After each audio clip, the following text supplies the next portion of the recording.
조갑제TV 성도 여러분 안녕하십니까? 저는 조갑제닷컴의 조세별입니다. 2024년 8월 23일 오후 5시입니다.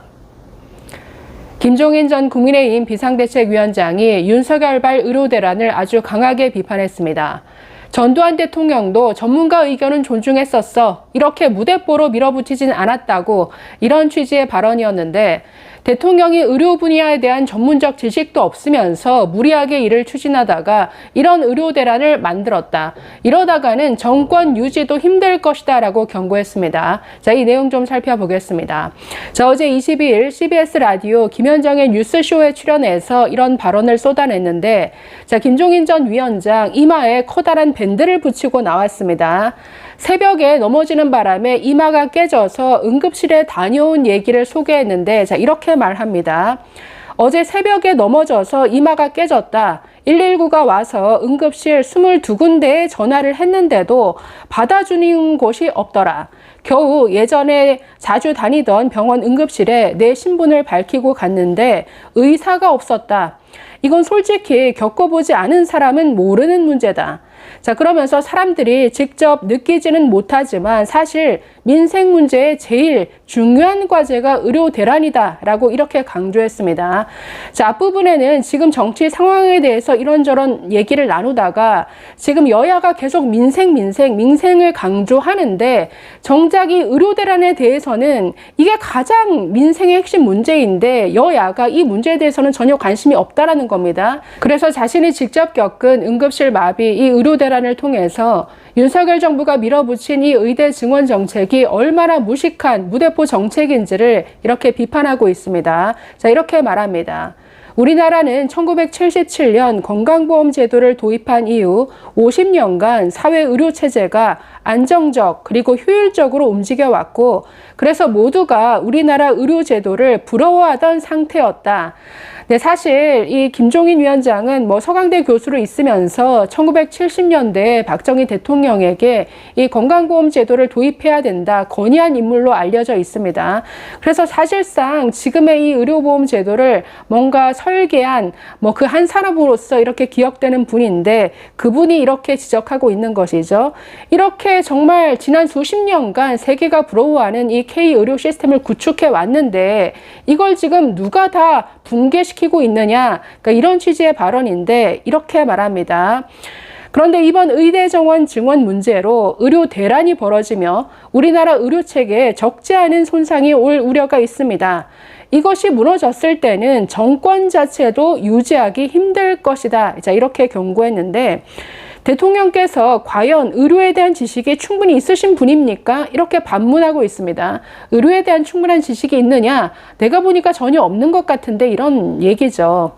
자, 그러면서 자신이 모르는 분야의 것을 확신을 갖고 밀어붙이려 하니 여러 가지 부작용이 생겨나는 것이다. 이렇게 지적했는데 자, 모르는데 확신하고 밀어붙인다. 이거 굉장히 끔찍한 일이죠. 무식한데 용감하다. 이런 발언이 생각나는데 이제 그런 얘기인 것 같습니다. 자, 그러면서 과거 자신이 겪었던 고 전두환 대통령과의 일화도 이렇게 소개합니다. 과거 전두환 대통령도 전문가들의 의견은 존중했었다. 자, 그러면서 이건 너무 일방통행식이다라는 지적인데 전두환 대통령 시절에 대통령이 잘 알지도 못하는 부분에 대해서 확신을 갖고 일하면 어떡합니까? 자, 이렇게 말했다가 불경하다고 혼도 많이 났었다. 그래도 그때는 대통령께서 결국 전문가들의 말을 듣고 후퇴했었기 때문에 문제가 발생하지는 않았다. 자, 이렇게 말했습니다. 사실 전두환 전 대통령에 대해서 언론들이 지나치게 악마화하는데 굉장히 훌륭한 리더로서 평가받기도 하죠. 전문가들을 믿고 신뢰하고 많은 부분들을 믿고 맡기면서 전문가들의 의견을 굉장히 경청하고 존중했던 분으로 평가받습니다. 네, 대체 윤석열 대통령은 이렇게 모르면서 이렇게 무식하게 용감하게 밀어붙이면 되느냐 이런 지적입니다. 자, 그러면서 마지막에 이 6개월 의료 대란을 수수방관하는 여당을 향해서도 쓴소리를 냈는데 자, 이렇게 말합니다. 국민의힘이 이 문제에 대해서 민감하게 반응해서 정부 시책에 변화를 가져올 수 있게 해야 하는데 그런 역할을 못하고 있다. 답답하다. 자, 이렇게 지적했는데, 네, 정말 답답하죠. 이 사태가 6개월을 이어오면서 지금 코로나 확산까지 겹치고 명절을 앞둔 이 시점에 정말 응급실 마비 사태가 전국적으로 확산되고 있습니다. 이거 뭐 민생 문제 논할 것도 없이 국민 생명과 직결되는 문제죠. 그래서 최근 보도를 보면은 응급실에서 그 환자를 수용할 능력이 안 되다 보니까 받아들이지 못하고 환자는 계속 응급실을 찾아 헤매게 되죠. 그러다가 어떤 산모는 구급차 안에서 출산하는 경우도 있었고 40대 온열 질환자는 결국 응급실을 찾지 못하다가 사망한 이런 사례도 나오고 있습니다. 이게 비단 지방만의 문제가 아니라 서울 지역에서도 일어나고 있고 뭐 부산, 대구, 경북 할 것 없이 전국적으로 다 확산되고 있다는 거죠.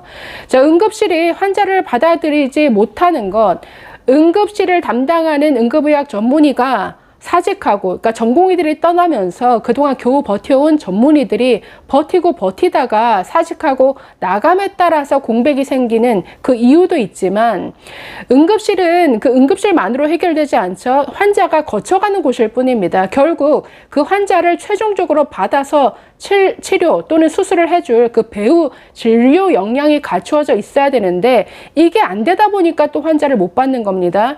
예를 들어서 어떤 심근경색이 온 환자가 응급실에 왔는데 그 심장혈관을 뚫어줄 흉부외과 의사가 없다. 그러면 그 환자를 받을 수 없는 것이죠.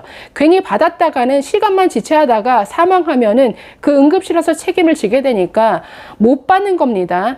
자, 그래서 지금 이런 배후 진료 역량이 어떤 감당할 수준이 되지 못해서 결국 환자를 받지 못하고 이송시킬 수밖에 없는 이런 병원들이 계속 늘어나고 있다는 거죠. 그런데 보건복지부 19일 설명자료를 배포하면서 어떻게 얘기를 했냐면, 전국에 400개 이상의 응급의료기관이 있는데 그 중에 지금 응급실에 뭔가 어떤 일시적 중단 내지는 응급실 운영에 제한을 겪고 있는 곳은 단 5개의 병원밖에 없다. 이렇게 발표를 했습니다. 이건 완전히 축소 내지는 사실을 은폐하는 것이죠. 이건 현실 부정 수준인데 이런 자료를 배포하고 있습니다. 지금 현장은 아우성이고, 지금 응급실 그 의사들이 그 공통으로 보는 네트워크가 있습니다. 응급실 종합 상황판이 있는데 지금 뭐 서울 뭐 빅5 할 것 없이 전국에 있는 병원에서 어떤 과는 지금 우리 환자 못 받습니다. 이런 메시지가 계속 올라옵니다.